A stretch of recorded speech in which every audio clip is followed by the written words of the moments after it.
Let's call this meeting of the Finance Committee to order. Thank you so much for our alternates today who are willing to fill in for committee members who could not be here.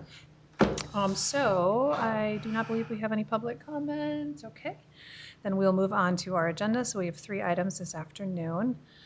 First is our purchasing agenda. So Ms. Cripps, we'll hand it over to you for any highlights. That's what I say. Good afternoon, and we'll just jump right in and start going down through the purchasing agenda. This time of year, we have a lot of renewal type items. So under general fund, the digital assessment library with Pearson is a renewal of a screener and assessment tool for our special ed department. The Spectrum Health Medical Group, sports medicine services for athletics. Again, it's a renewal type item. We use them to have on hand for athletic events. We are GR newsletter with Stafford Printing for $60,000. It was bid last year, so this is a continuation of the bid pricing. Ungerbox Systems is licensing for our event management software and facility use software primarily.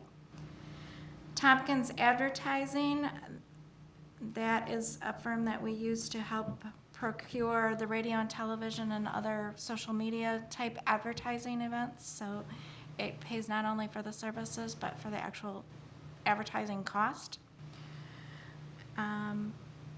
The early childhood programs, that is a lease of printers for the early childhood programs from Applied Imaging for a 5-year price, and it's that one we've gotten under consortium pricing.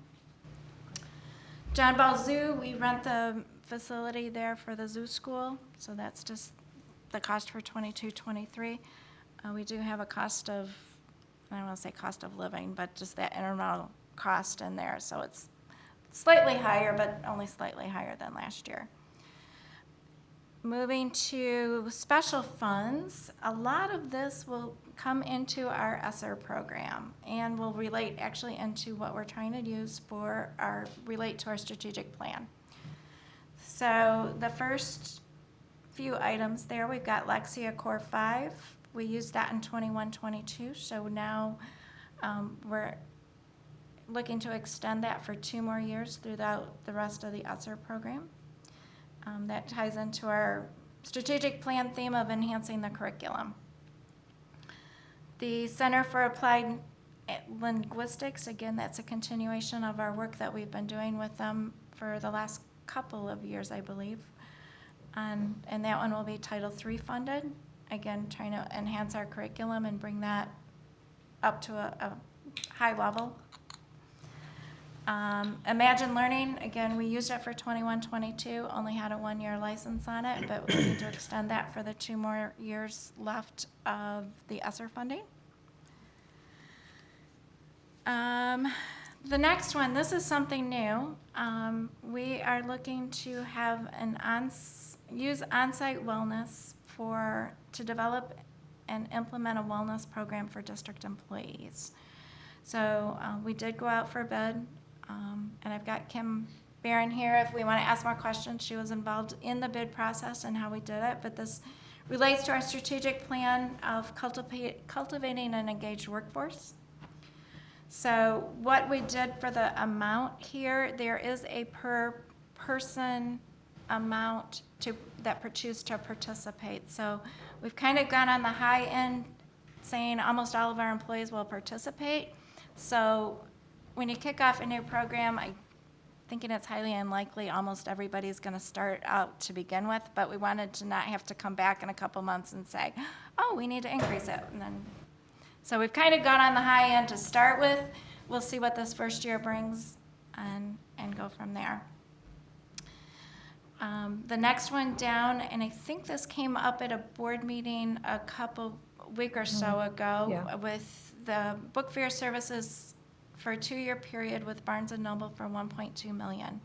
And this is our enhancing curriculum and program opportunities for students relating back to the strategic plan to provide all students with 5 books a year. Mm-hmm. And Jonathan's here if you've got more questions on it. He's the one that participated in that bid process. The next item down is for West Michigan Construction Institute. We did the pilot program with them last year, and we had a few students participating, looking to have several more from additional schools participate for this year. Again, that's going back to the strategic plan, enhancing our curriculum and program opportunities.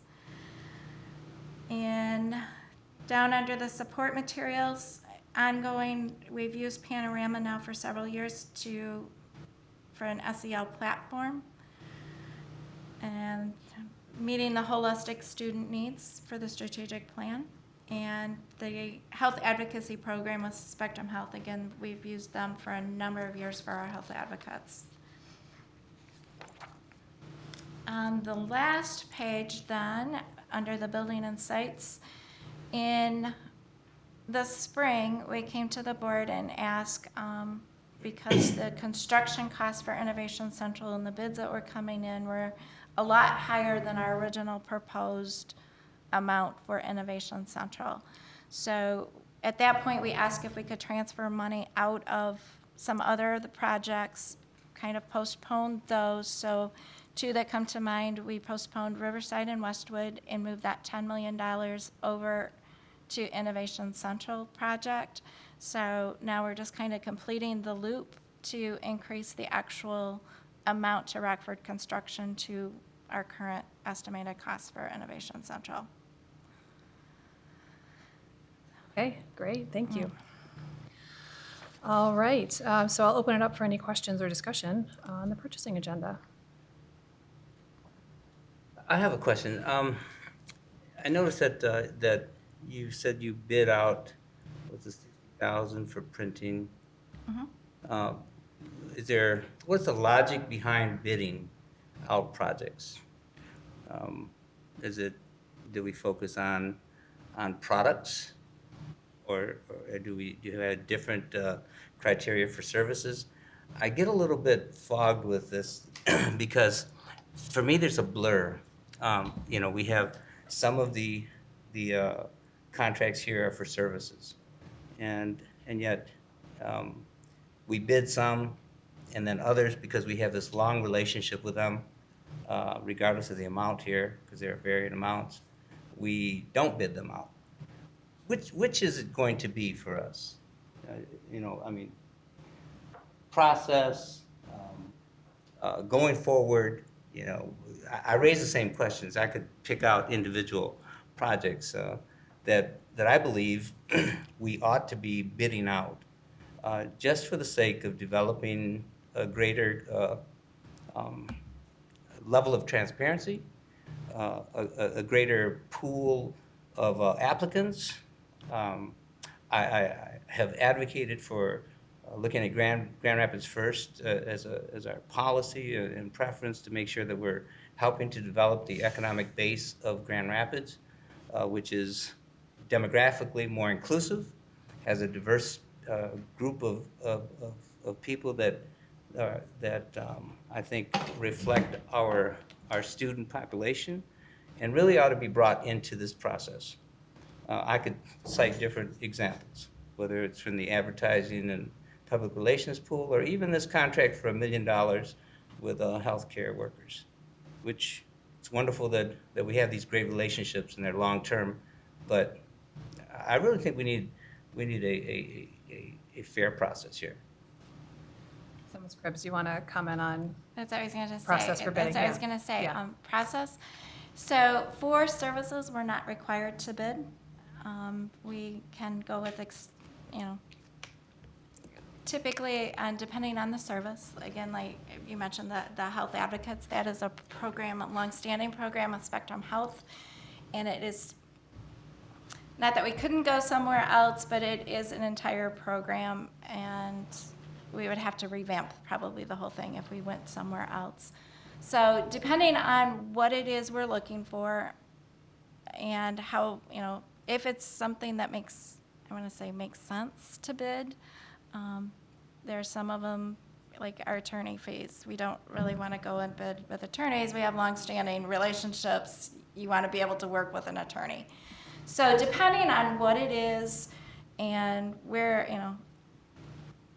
what it is for purchasing as well. And Dr. Flores, we definitely have heard you, and we're going to expand that. I know we have more information on our website to have more vendors contact us about wanting to do GRPS work. So as, if we started to get a number of people, oh, we've got this XYZ services, do you have that out there? And we're like, oh, wait a minute, we're gonna go buy this. So maybe that's something at this point, it makes sense so we can involve more people, more different vendors into our process. But so there isn't a cut and dry on services just because of there's so many unique situations on services that it's hard to have a step one, step two process for services. I don't know if I'm alone in this concern. I certainly know that I have brought it up every year. But I think there needs to be a responsive process.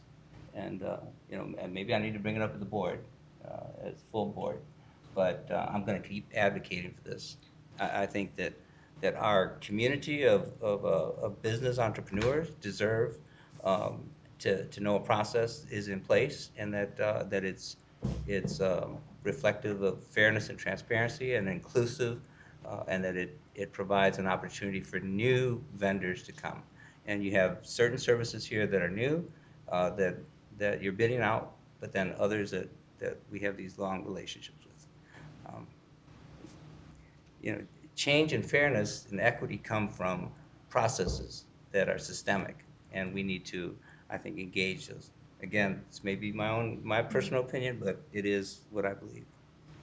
So we have policies in place to guide the processes, correct? For services, we're not required to bid, so those are where it gets into more.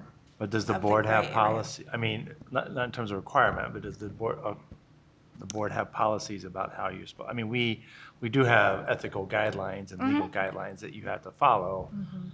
And so if the board was to look at those, like for instance, the Grand Rapids First, we do have a local policy, and it would be the board's decision to revise that policy if we choose to. The policy that we currently have was written about 10 years ago. It was written within the policy committee and reviewed.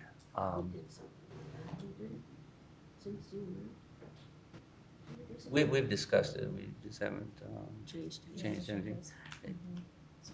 So I think that in terms of that, if the administration is following those policies and processes, so we can address the policies and then ask the administration to abide by those policies.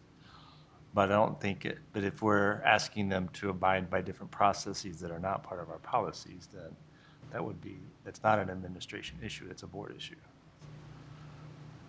Well, I guess, what comes to question for me, in Imagine Learning, the contract, we bid, correct? I don't believe that we bid it, but I thought you said we bid.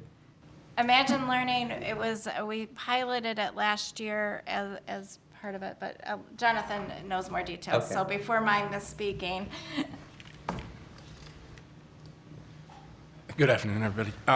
So Imagine Learning is an example of one of the supplemental services that we looked into for mitigation of learning loss, right? So Imagine Learning has been around for a while. It's a pretty large company, actually. They've bought up a bunch of other things. So for instance, our Edgenuity, which is our former E2020, that's all Imagine Learning too. This particular product from Imagine Learning is around early literacy supports, literacy foundational skills, and also I believe mathematics as well. I believe that's what that one is. And so this is one of the things as we were looking at mitigation of learning loss via due to the pandemic. Last year we did pilot some of these resources and we allowed some choice. And so we didn't tell anybody they had to use them. These were building leadership teams that looked at these resources and said, yes, we'd like to try these out. And so last year some buildings did, and then we had a feedback committee that came together as far as principal leadership, teacher leadership, and central office, talked about the best use of these resources, and then this is the result of that. That's similar to the Lexia Core 5. So there was some choice as far as best fit based on the needs of individual school programs and determination based on the faculty and the principal leadership as far as which programs that the schools felt were a best fit for them. So that's the rationale behind both Lexia and Imagine Learning. Thank you for the information. Welcome. Yeah, Dr. Flores, I wrestle with this a lot when you bring it up because I fundamentally am in alignment with your desired outcome, which is to diversify and broaden our vendor pool. But I struggle with the method by which a policy around bidding out for services at a certain dollar amount, for example, might have a negative impact on the ability for the district to be flexible, nimble, and make decisions on operations that we empower them to do, to find the best fit, and that we wouldn't necessarily choose the lowest value, not value, wrong word, lowest amount service provider if it wasn't the right fit, just because they bid. So I think the reason it feels gray is because it is complex. And sometimes the district needs to make a decision based on best fit, and other times there's value in bidding out a service provider. So maybe the way to get to the intended outcome is more of the board prioritizing that vendor base to ensure that we have a robust and healthy and local pool of vendors by which we know that we can contact for the kinds of things and services that we purchase at the district. But I hear you. I don't disagree, like I said, with your intended outcome. It's the process that I'm wrestling with, how we get there. Okay. Other questions or discussion about the purchasing agenda? So because the West Michigan Construction Institute is part of the purchasing agenda, and I serve as that executive director to that nonprofit, I'm going to abstain from this vote today. So I'll You would call. abstain from the vote. So can I make a motion to support the purchasing agenda minus the item number 2A6? Sure, you may. That sounds good. So then I need support for that motion. Great. Okay, so all in favor of that motion, say aye. Aye. All opposed, same sign. Aye.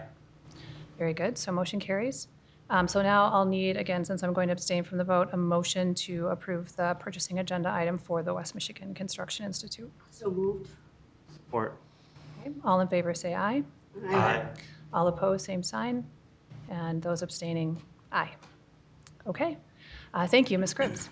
So we will move forward now to our donation. Yes, we have one donation this year. Again, it's another recurring type item. United Way did a Stuff the Bus donation.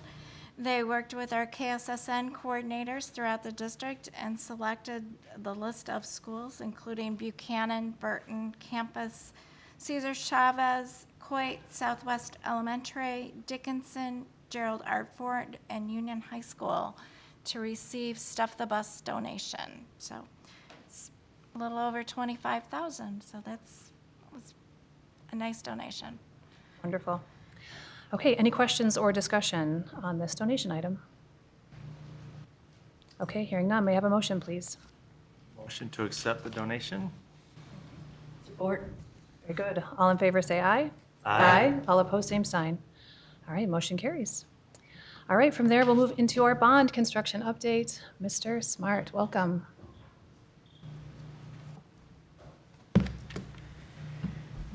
Good afternoon, board members. How are you? Afternoon. Good. How are So- you? Oh, my apologies. I was a little late because, well, you can imagine how School crazy starts things tomorrow, are. yes. Yes. And we still have a lot of fires that we're putting out. And, Of course. But our students will be That- here that- tomorrow. That was metaphorically speaking. Yes, metaphorically speaking. Thank you. Make sure Thank that's you. clear for the Yes. So in regards to the bond construction update, we're down to one project, which is Innovation Central. All the other projects have been completed successfully, and punch list items have been done, and they've been closed. So Innovation Central has been challenging for us these last few weeks, just nearly for the reason that we need to be ready for school. We got possession of the building this last week, and we've been cleaning and trying to get the rooms all set up. One thing that we are fighting against is something that you don't even see until the next day, which is dust. We keep cleaning and dusting, and the next morning it's like we didn't do anything. So that's going to be an ongoing battle. Rockford Construction has completed all the necessary separations required by the fire marshal.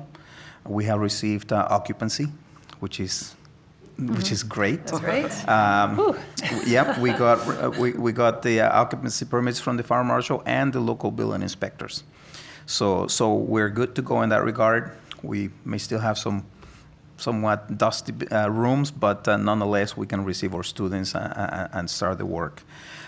So Rockford now is going to be confined to a specific area in the building for the duration of the semester. Starting next week, we're going to start the communication about at the end of the semester, rolling over how do we take possession of the next area of the building. So we're working on that right now. So. What did we decide to do as far as the Montessori program at Innovation Central? Wasn't there some concern by the Montessori? Yes, there are concerns, and we're still working through those. For this one semester, they're going to be where they are with some minor changes. The biggest concern is for next semester, and we will be setting up a meeting with the executive directors, Mr. Lewis, Mr. Beresford, and the principals, and Mr. Johnson, to see what the next step is going to be. But we are aware of those, and we're anticipating that we're going to have to be a little bit flexible this semester, and we're going to have to respond as quickly as we can to some of their concerns and requests. But the biggest concern is next semester, and we're working on that. I do have another question. You said we took some of the money that we had for Innovation.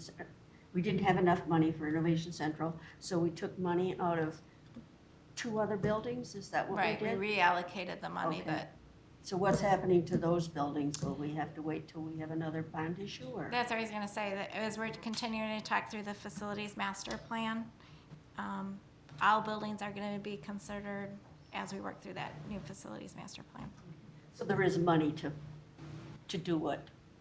We'll have to look for the Okay. future, All what right. Yeah, additional right. monies That's may not going to become be done. available. Okay, all right. Yeah, right. So much is dependent on how that plan evolves. Yes. Good.